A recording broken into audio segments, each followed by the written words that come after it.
बीडमधील सरपंच हत्येप्रकरणी गुन्ह्यात वापरलेले 2 मोबाईल सीआयडीच्या हाती, सरपंचाला मारताना व्हिडिओ आणि बड्या नेत्यांना फोन केल्याची माहिती मिळण्याची शक्यता.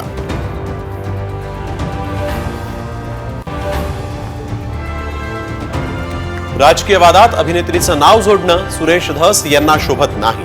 प्राजक्ता माळींवरील वक्तव्यावर चंद्रकांत पाटील यांनी सुनावले खडेबोल.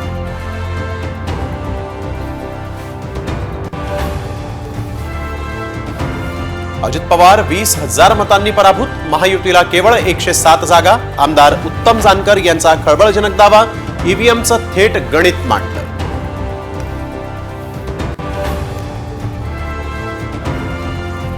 पुण्यात भिंतींवर हिरवा रंग, चादर फुलंही चढवली. पुणे शहरातल्या सदाशिव पेठेतला प्रकार, मेधा कुलकर्णींनी भिंतीवर चढवला भगवा रंग.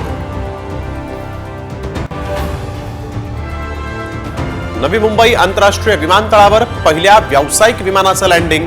विमानतळावरची सर्व कामं देखील अंतिम टप्प्यात. 17 एप्रिल 2025 मध्ये प्रवासी आणि कार्गो विमान सेवा सुरू होणार.